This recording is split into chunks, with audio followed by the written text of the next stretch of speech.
Én Zakar Viktor vagyok, úgy szoktam bemutatkozni, hogy a honlapot szakértője, és ez a weboldalunk, talán be tudom frissíteni, és itt van a teteje alatt 3 kulcsmondat, ezzel tudom összefoglalni legjobban a tevékenységünket, abban tudok segíteni a megrendelőinknek, hogy megtalálják őket az interneten, a látogatóknak élményt tudjunk nyújtani, és utána náluk vásároljanak.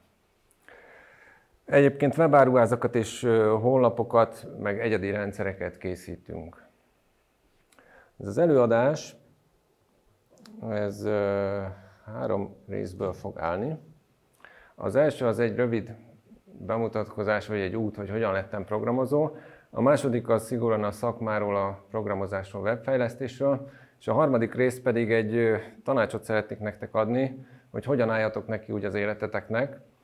Néhány olyan információt, amit magam tanultam meg, véletlenül rájöttem, sok pénzért mondták el mások, vagy a saját kárunkon tanultunk meg. De hogyha valaki nekem ezt ilyen idős koromban, mint ti vagytok, összefoglalta volna, akkor nagyon sokat segített volna önbizalomba is, és lehet, hogy pár évvel kicsit előbb jutottam volna ugyanarra a szintre, mint most. Hogyan lettem programozó? Cegléden a Kossuth Lajos Gimnáziumban jártam, az egy nagyon-nagyon hasonló iskola, mint a tiétek.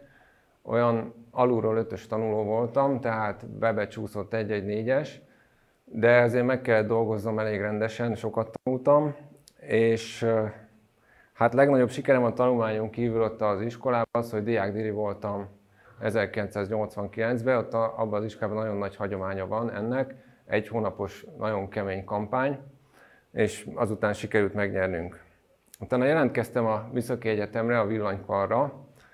Magyarországon a műszaki képzésnek az még mindig az a csúcsa, tehát a BME informatika talán az a legtop, és utána következik a villanykar. Na most ezt így sokan elismerik, tehát valakivel éppen így találkoztam nemrég, és azt mondta, hogy hú, a villanykar, tehát egy nehéz iskola. Túl nehéz is volt nekem talán, tehát az, hogy kirúgjanak onnan, az nem merült fel, elvégeztem, hát az eleinte ilyen 2-3-asokkal, utána nyilván, amikor már nem szórják annyira az embert, utána jobb jegyeim is voltak, de azt kell, hogy mondjam, hogy ez egy nehéz iskola. Tehát a BME-re az menjen, aki nagyon-nagyon szeret tanulni, vagy érdekli a tudományos pálya, vagy nagyon-nagyon könnyen 5-ös a gimnáziumba. Ha ezek nincsenek meg, és annyira nem szeretsz tanulni, lehet, hogy egy másik iskolával is ugyanolyan jól jársz, utána később nagyjából az életben nem nagyon lesz különbség. Lehet, hogy az első felvételinél, állásinterjún ott válogatnak, és azt veszik fel, akinek magasabb iskolája van, de gyakorlatilag azt vettem észre, hogy ha már dolgoztál pár évet, senkit nem érdekel, milyen iskolád volt, az érdekli, hogy az utolsó 2 évben mit csináltál, és az-e, ami nekik kell. Utána dolgoztam a szakmába valamennyire, a Schneider Electricnél, az egy francia multicég.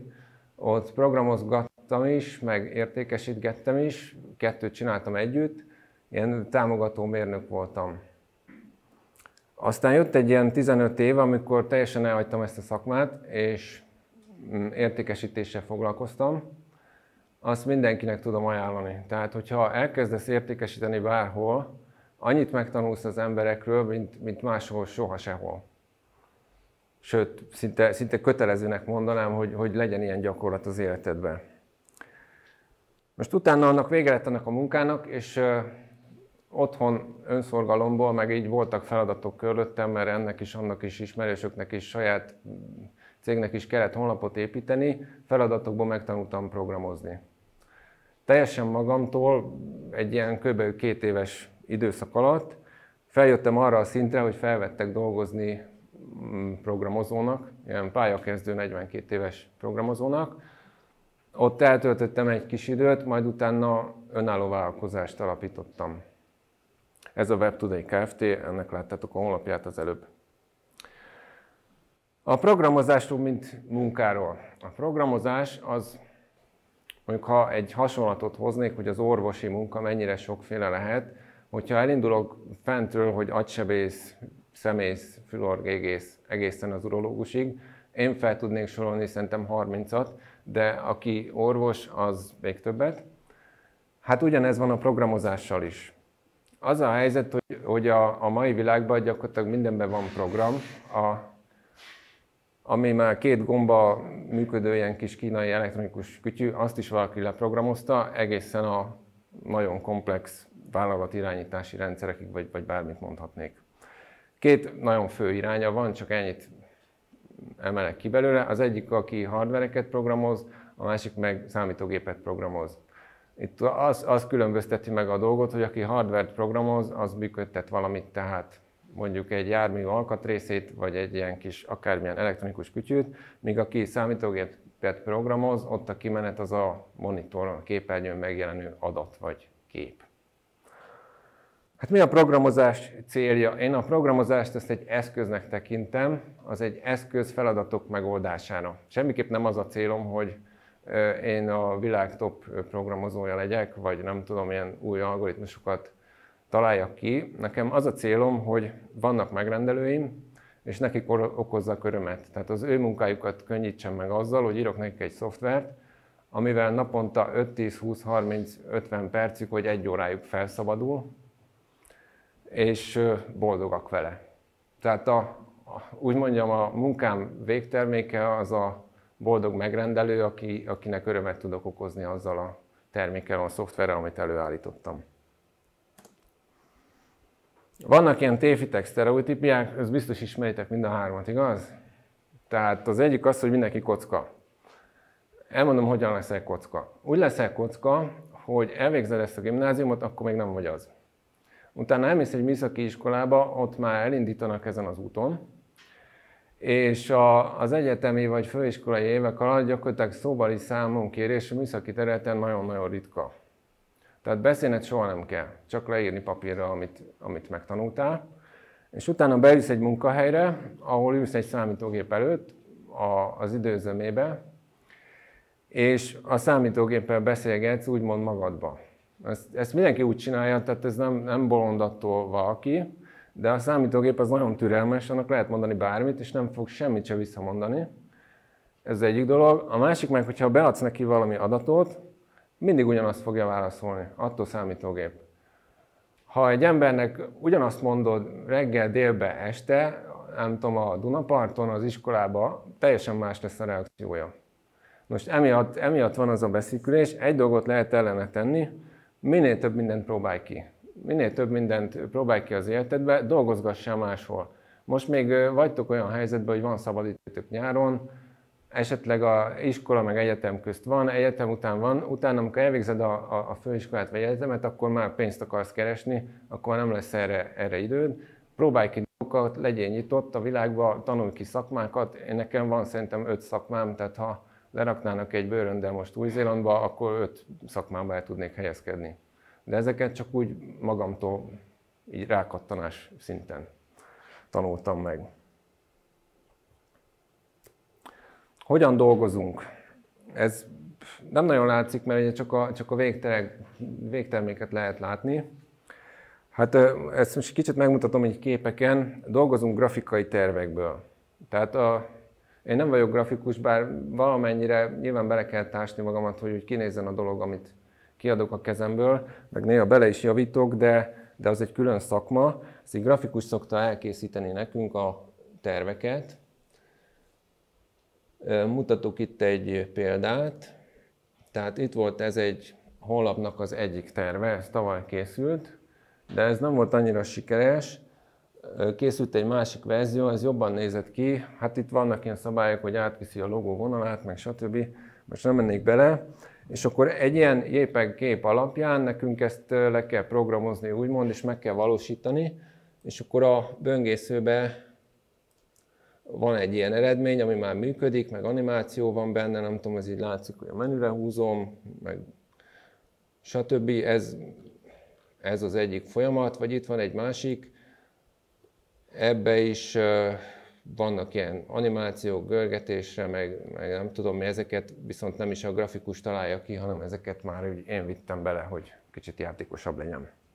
Aztán van, amikor vannak ilyen programok, ez a Figma, ebbe rajzolják meg, ebbe sokkal pontosabban meg tudják rajzolni, és akkor itt méretek, pixelek, színkódokat tudnak definiálni, és az alapján sokkal pontosabban meg lehet csinálni. Aztán még egy utolsót mutatok, ez a pozsonyi bérkerékpár rendszer, olyan, mint a Bubi Budapesten, ezt volt szerencsém nekem elkészíteni. Ott ez volt az első terv, amit adtak, és akkor hát többféle iteráció, meg próbálgatás után ez lett belőle, most jelen pillanatában így néz ki. Van benne egy térkép, ezt én készítettem, ami mutatja az egyes állomásokat, hogy mennyi kerékpár van benne. És akkor a térképnek van egy olyan nézete, amit csak az üzemeltetők, a működtetők látnak, és akkor ott pedig a kerékpárok is megjelennek a térképen, valós időben lehet látni, hogy hol, merre mozognak. És akkor amikor ellopják, meg kimegy a kinti vonalon kívülre, akkor mennek utána kutyákkal, meg rendőrautókkal megkeresni. Nem így van csak. De azért megkeresik.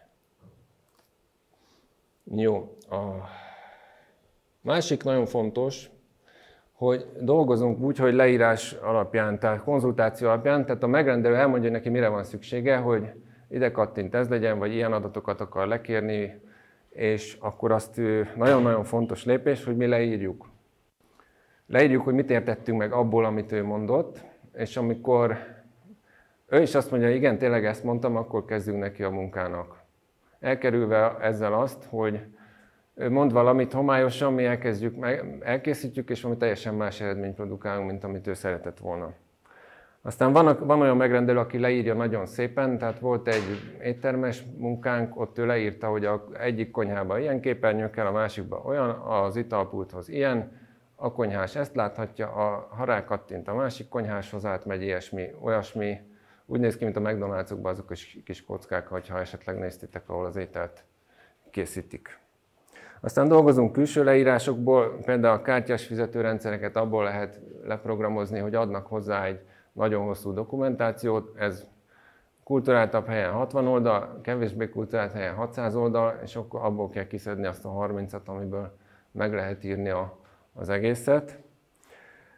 Fontos megemlíteni, hogy saját rendszerbe dolgozunk, tehát ilyen WordPress meg ilyen open source-os nyílt forráskódú dolgokkal nem foglalkozunk. Az nektek jó lehet arra, hogy megtanuljatok benne működni, programozni, gyorsan lehet eredményt elérni az elején, aztán utána tovább lépni meg nagyon nehéz belőle. Írtam róla a cikket a weblapomon, ha esetleg érdekel bővebben, akkor el tudjátok olvasni. És ha elakadunk, akkor mit csinálunk? Hát régen úgy működött a fejlesztés, amikor még tanultam, hogy voltak ilyen vastag könyvek, több is az asztalon, és hogyha valami problémára megoldást kellett keresnem, akkor azt így végig kellett pörgetni. Ott a függvények le vannak írva, a függvény nevei azok ilyen angol szótöredékből épülnek fel, és akkor így a szótöredék alapján találtam valami hasonlót, ami jó, és akkor azt elolvastam, ha nem, akkor mentem a következőre. Most ez így elmondani is sok, de amúgy is, meg még sokkal több idő volt. 10 percek mentek el vele. Óriási előlépés volt később, amikor a fejlesztő rendszerekben volt rendes help, amiben ugye keresni lehetett szóra, meg lehetett ugrálni egyik dokumentumból a másikba, és gyakorlatilag ez ment át az internetre, most már minden dokumentáció honlapokon van, ami nagyon-nagyon megkönnyíti a dolgunkat, de ha még ott se találjuk meg a megoldást arra, amit szeretnénk, akkor vannak ilyen weboldalak, mint például a Stack Overflow. Ez nagyon érdekes modell alapján működik. Az van, hogy lehet kérdezni. Tehát beírom, hogy nem tudom, hogy kell most szövegből levágni az első 10 karaktert. Ezt most csak azért mondtam, mert ez egy példa, amit ti is megértetek. Nyilván nekem ezt azért tudnom kell fejből azonnal. De mondjuk egy ilyen kérdést felteszek a Stack Overflow-n, és akkor ott ugranak rá a többi programozó, és adják a jobbnál jobb válaszokat. És mi az, amiatt valaki ezzel tölti az idejét, hogy a kezdőket tanítgatja az interneten? Hát azért, mert aki kérdezett, az elfogadja valamelyik választ, és pontozni tudja. És ad pontot annak, aki a megoldást szállította. És ugyanennek az oldalnak a másik része, amit én nem használok, de aki programozót akar felvenni, az alapján fogja felvenni őket, hogy mennyi önkéntes munkát végzett, meg mennyi pontot kapott azoktól, akik kérdeztek tőle. Ez egy nagyon klassz rendszer, így van kialakítva, és igazából mindenkinek jó, mert nekünk is jó. Nagyon fontos a rövid kulcs szó, tehát hogy 5-10 soros programok azok a mintaprogramok, amik jók, abból lehet megérteni, ami annál hosszabb, abban már bele kéne gondolni, azt megyek is tovább. Tehát csak rövid mintaprogramokból tanulunk. Jelenleg menő munka, tehát hogyha mondjuk tekerőlant készítéssel foglalkozol, abból nagyon szépen meg lehet élni, de egy embernek az országban. Programozóból sok kell, tehát ez egy olyan munka, hogy ebbe mindig el fogsz tudni helyezkedni, hogy a mesterséges intelligencia ebben mennyire fog belemászni, vagy azt nem tudjuk még. Biztos, hogy bele fog menni, de használni kell, tehát meg kell ismerni, ismerkedni kell vele, és használni kell. Másik szempontból vizsgálva ülőmunka, tehát annak minden problémájával, de nagyon sok ülőmunka van, tehát nem csak kizárólag a programozás, de ez kimondottan intenzív ülőmunka. Itt a gerinc, nyak, szem, ilyesmikre kell odafigyelni. Vannak megoldások, tehát vannak olyan székek, ami billeg, nekem is olyan van, és akkor az mindig tornáztatja a gerincet egész nap, meg ilyen emelhető asztalok, ilyeneket kell használni, meg kell szakítani az ülést, tehát az legalább óránként 10 percet azért fel kell állni, vagy még rövidebb időszakokban is. Unalmas, kívülről nézve rettenetesen unalmas, mert semmit nem csinál, csak ül a gép előtt. De belül játszódik le fejbe, belül viszont nagyon változatos és izgalmas. Tehát mindig új feladat van, mindig kihívás van, mindig más, és ez emiatt nem lesz unalmas. Kutatásfejlesztésre hasonlít. Ez alatt azt értem, hogy azt kell elképzelni, hogy az idődnek a 100%-ából 80-ban olyan valamivel foglalkozol, ami nem működik. Tehát az idő 80%-a azon megy el, hogy működésre bírjad, ezt úgy agyba bírni kell. Tehát, hogy nem szabad feladni a harmadiknál, lehet, hogy 100-szor meg kell csinálni. Például volt egy nagyobb rendszert hoztam át egyikből a másikba, írni kellett egy olyan programot, ami áthozza egyikből a másikba az adatokat, 125-ször futott le, és mindegyiknek azért volt ideje, és mind 125-ször bele kellett javítani, még nem volt jó. És utána, amikor ezzel megvagy és működik, akkor jön az a része, hogy letisztázod, meg ledokumentálod, olyan szinten, hogy 2 év múlva is hozzá tudjál nyúlni, meg akár más is hozzá tudjon nyúlni, hogyha neki másnak lesz a feladata, hogy ebbe belejavítson, vagy továbbfejlessze. És amikor mindennel megvagy, akkor olyan 90%-nál jársz, és akkor kiadod a megrendelőnek, hogy kész van. És a megrendelő 3 percen belül úgy belezavarja, olyan adatokat be fog vinni neked, amire sose gondoltál. Azért nem gondoltál, mert te a másik oldalról figyeled, és te tudod, hogy mi a jó adat, és azzal teszteled le.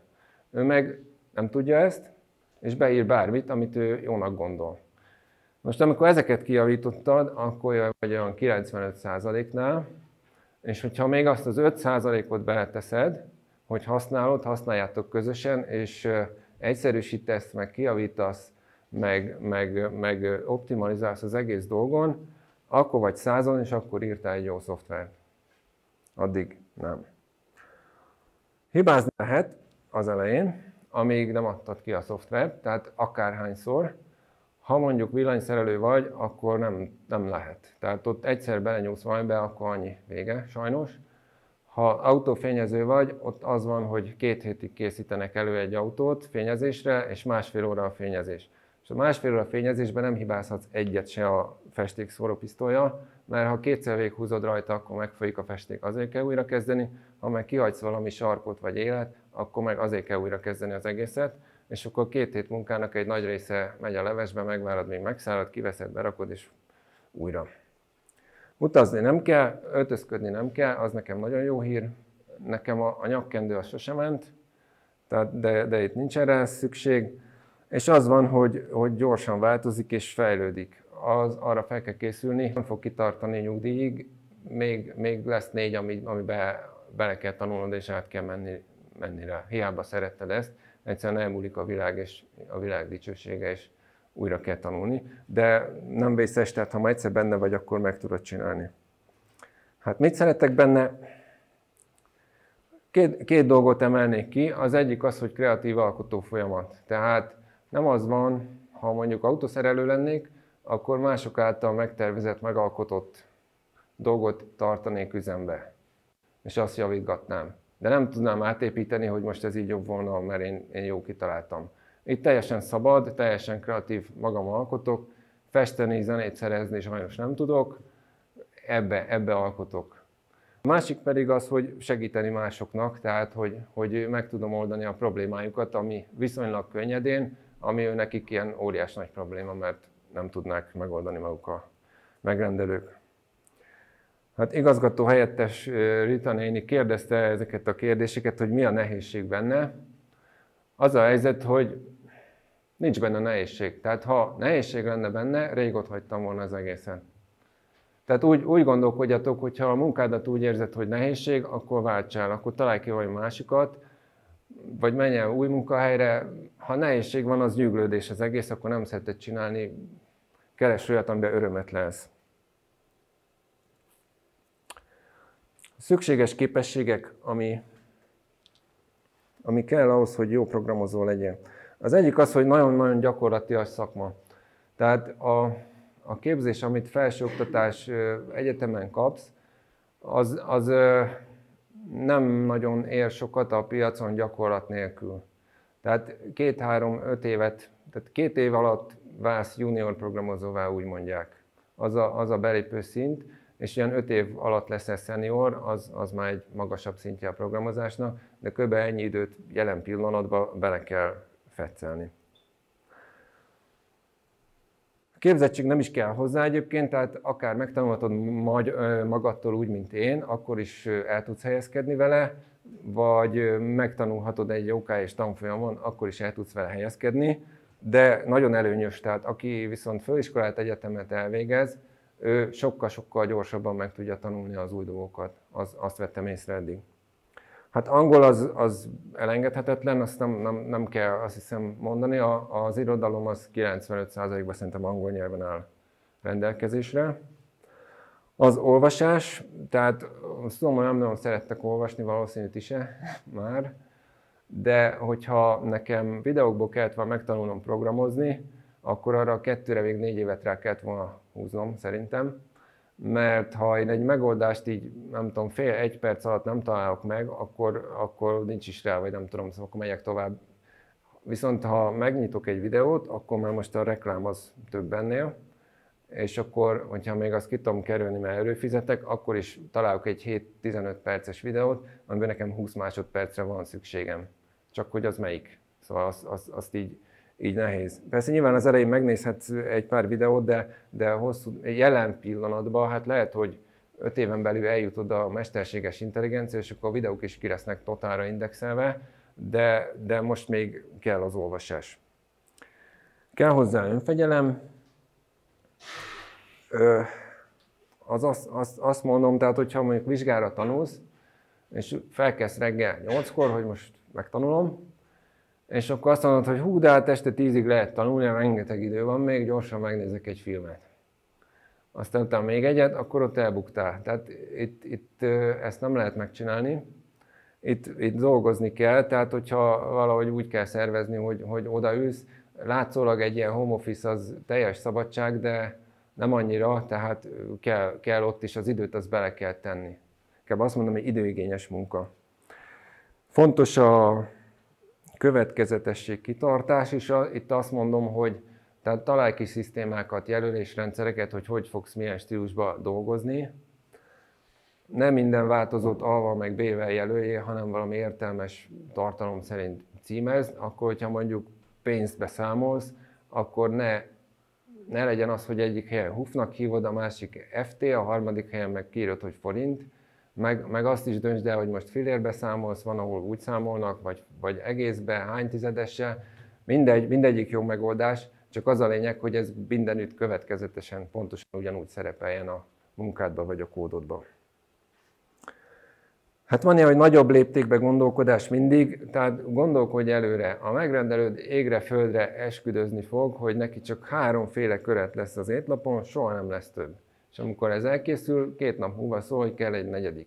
És a másodikat is cseréljük ki, mert az se volt jó.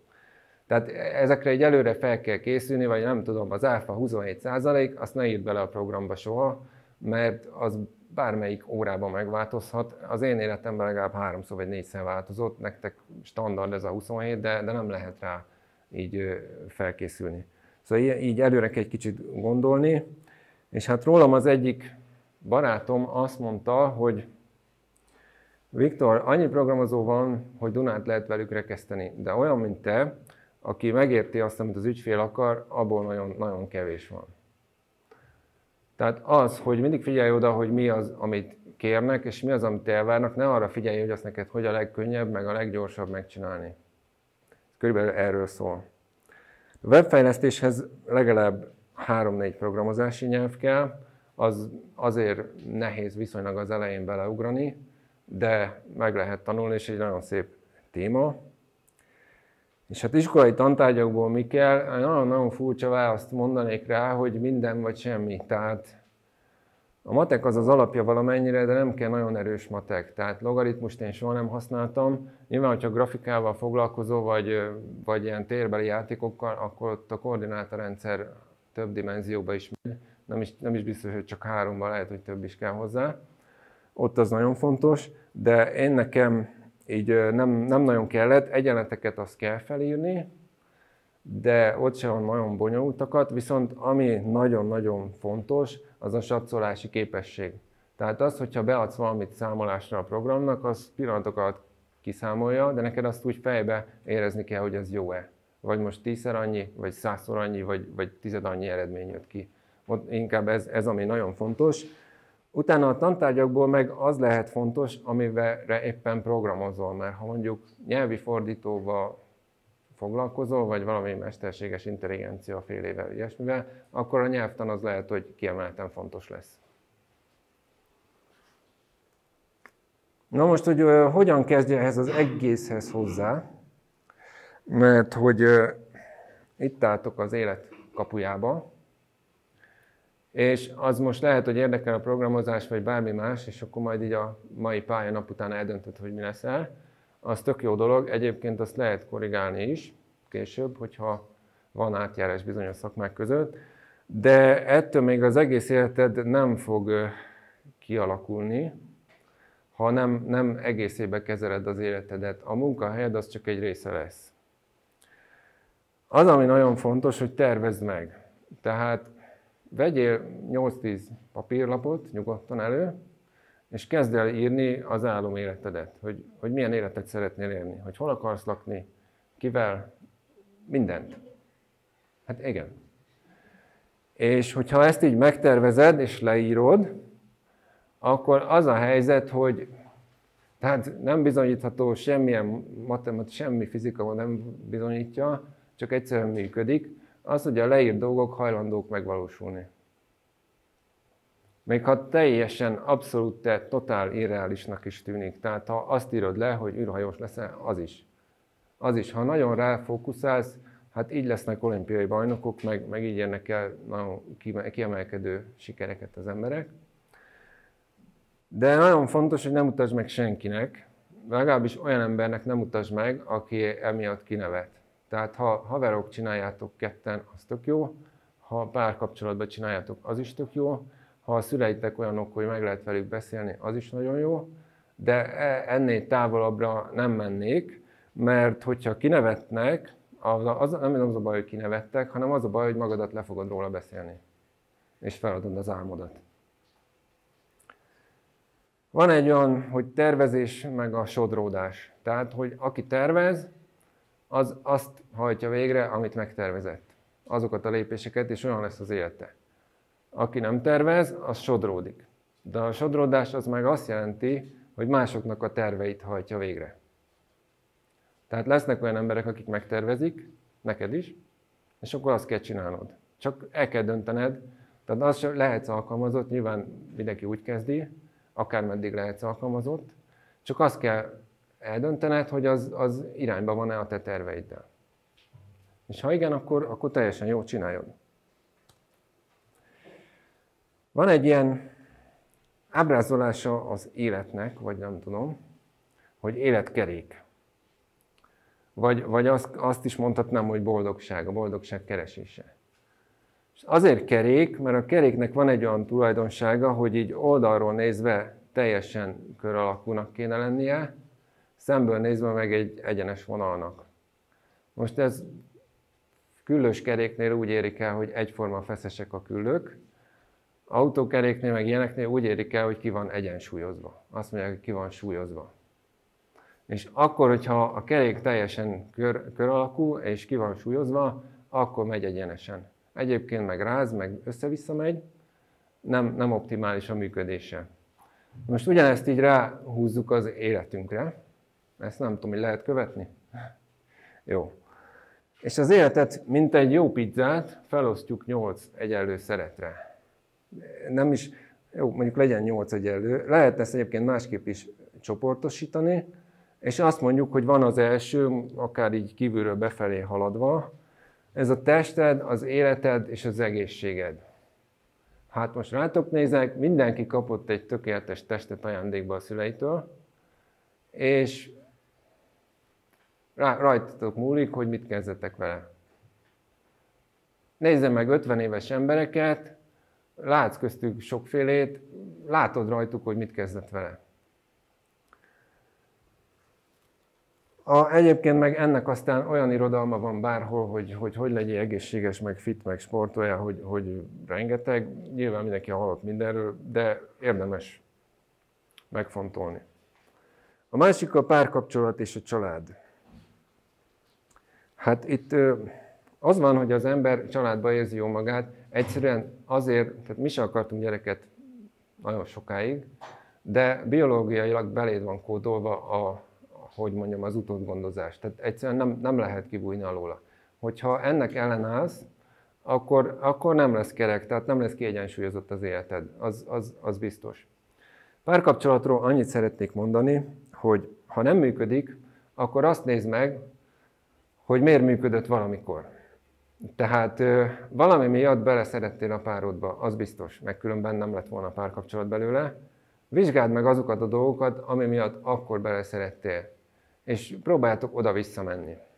Akkor nézd meg azt, hogy van-e esetleg olyan ember, aki ezt a párkapcsolatot nem akarja. Tehát vannak ilyen nagyon jó indulatú anyukák, hogy fiam, te jobbat érdekelsz, érdemelsz. Hallottatok már ilyet valahol a szomszédban? Vagy lányom, neked nem ez való.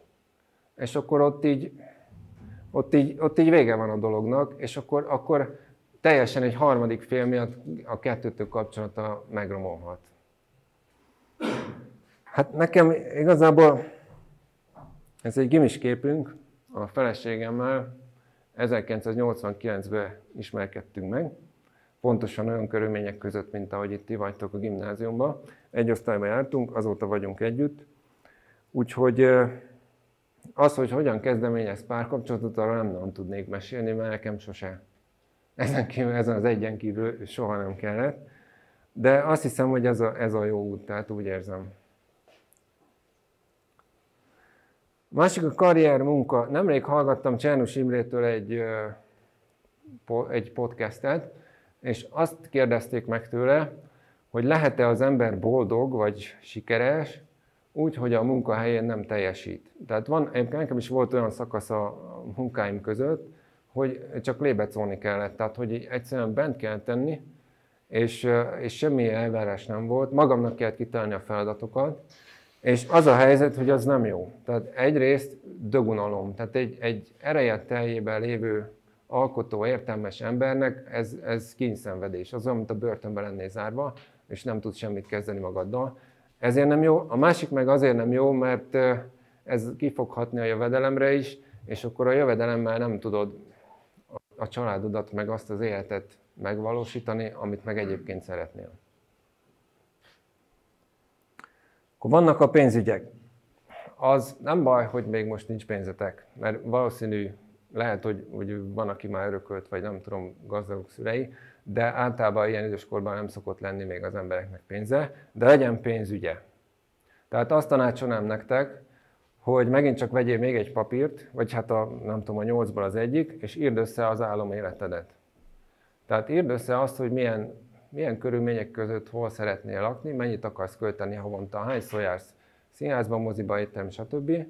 és legyen ez így meg. Mert ha ez így megvan, kijön egy összeg, és akkor úgymond csak azt kell megvalósítani. Jó, nyilván az is óriási feladat, de legyen ez meg, mert különben meg nem tudsz az egészről, csak így jön be a pénz, meg kifele.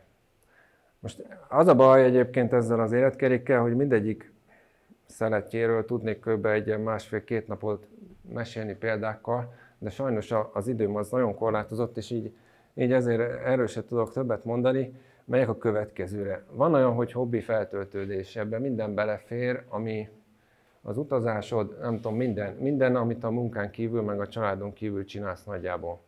Most mondják emberek úgy azt, hogy nekem a munkám a hobbim. Ezt hallottátok már? Nem tudok vele azonosulni. Tehát az a helyzet, hogy kell azon kívül még lenni olyannak, a hobbi az egy olyan munka, amit tök ingyen csinálsz bármikor szívesen. Körülbelül ez a definíciója. Tehát, hogy mindenféle ellenszolgáltatás nélkül, csak pusztán azért csinálod, mert neked jó. Mindegy, hogy festesz, sportolsz, teljesen mindegy.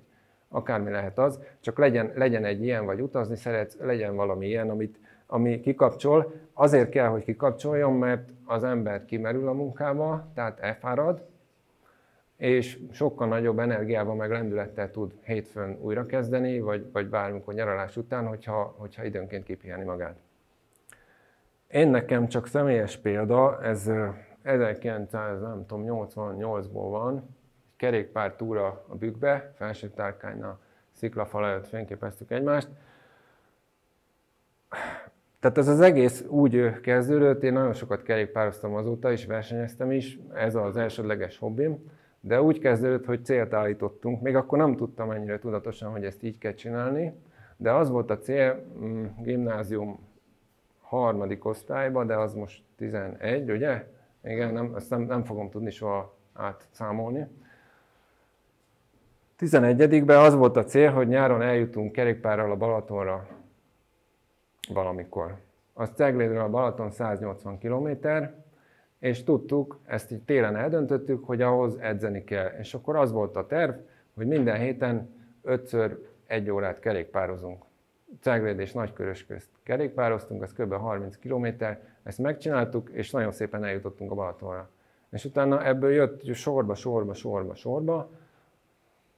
utána versenyek mindenféle, tehát ha sportolsz, akkor sokkal jobban érted ezt a célállítást, meg a célkitűzést. Ha sportolsz, az az évednek egy olyan keretet fog adni, akár amatőrbe vagy bármibe, egy olyan keretet fog adni az évednek, hogy lesz miért felkészülni, és várod a tavaszt, meg a nyarat, hogy mehessék, csinálhassad, vagy éppen, hogyha téli sport, akkor fordítva. Mennyi időm van még?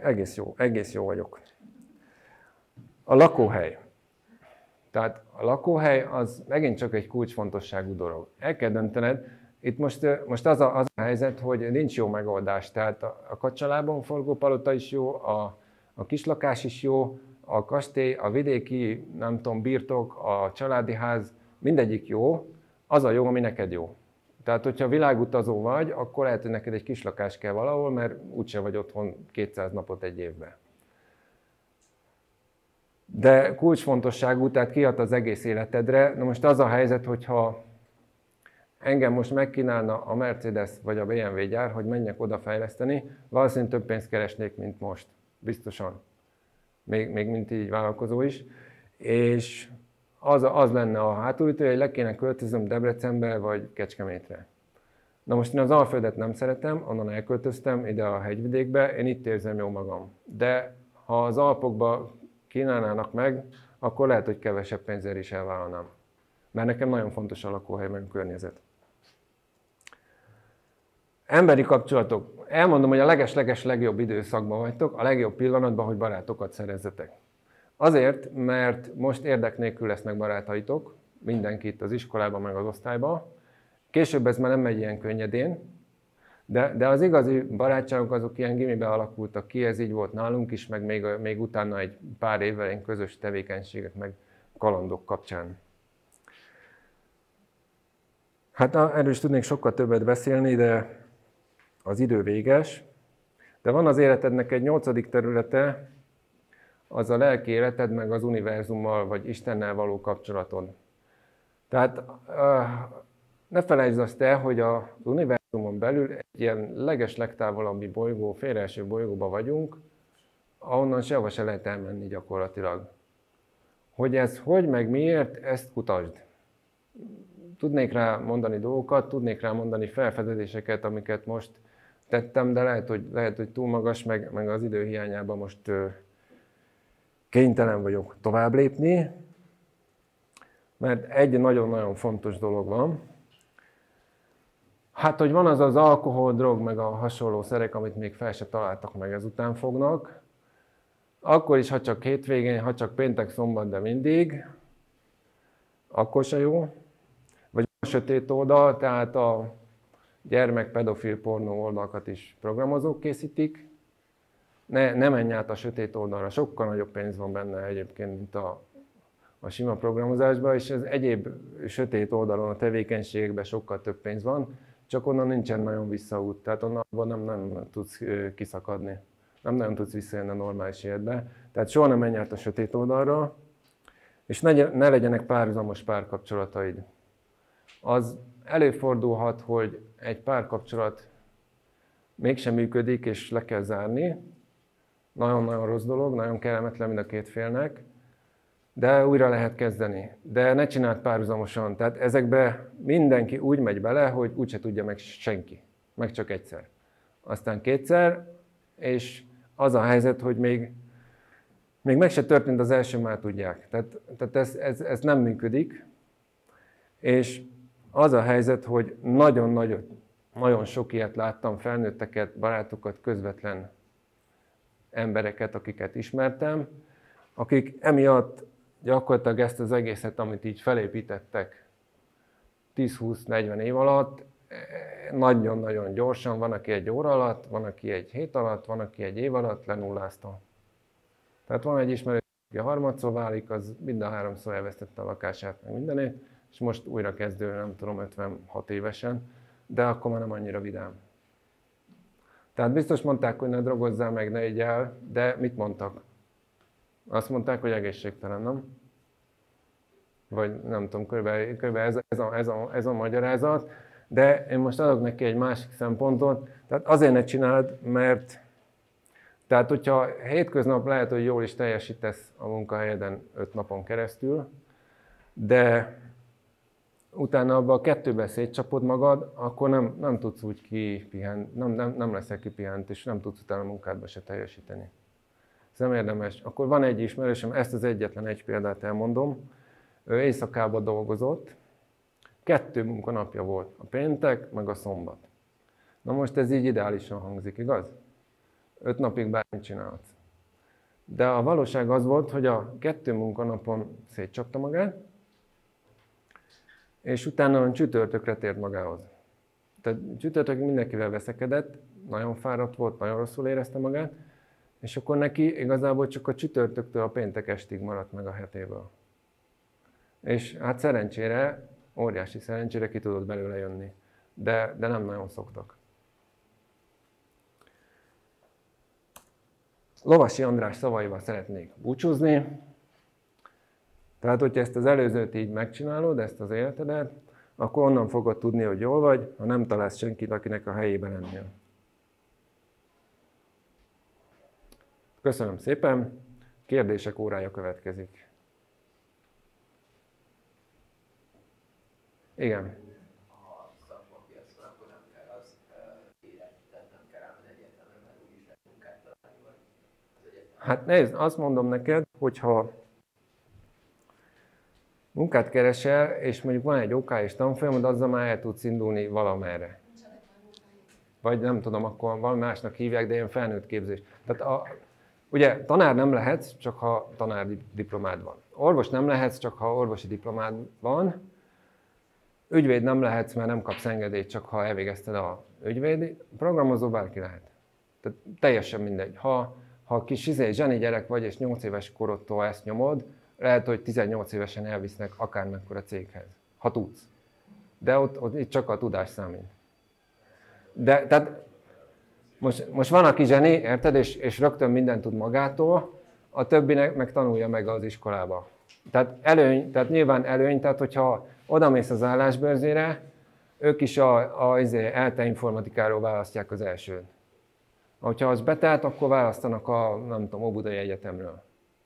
De akkor nem fog egy állásinterjút. Nézd, az nekem 2 éven telt, hogy egyáltalán behívjanak. Pedig elvileg papírom is volt róla, csak az már régről. Tehát én azt mondom, hogy tanuljál, mindenképpen tanuljál, de nem szükséges hozzá annyira. Csak tudjál. Tehát, ha te a tudást magadtól fel tudod szedni, az a legértékesebb. Mert az teljesen a tiéd.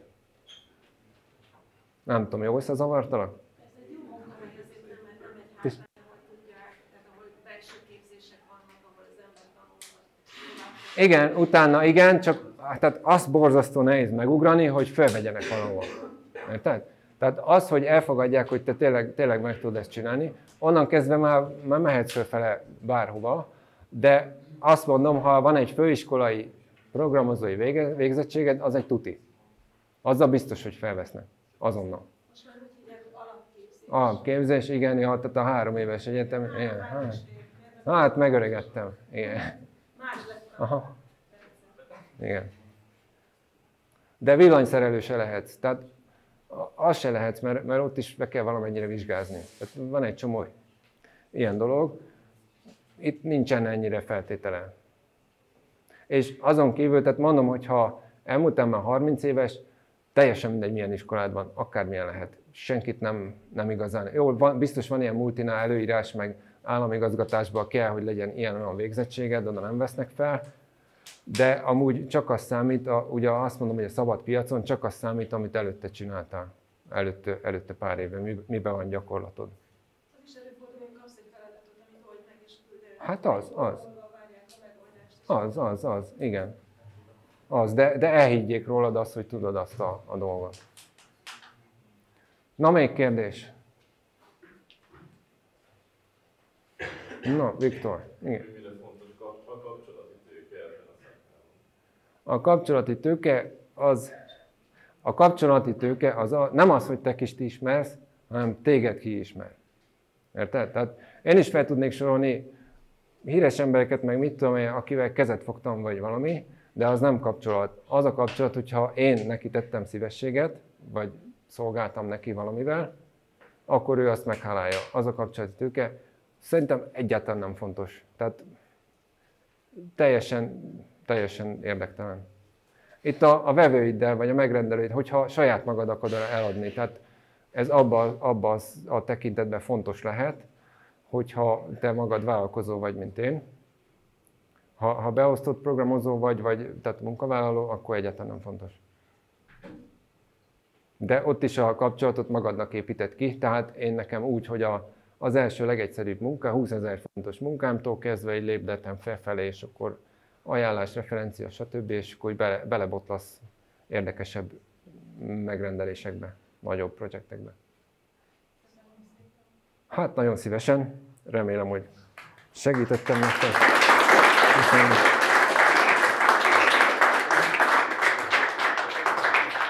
Köszönöm szépen. Köszönöm. Sziasztok!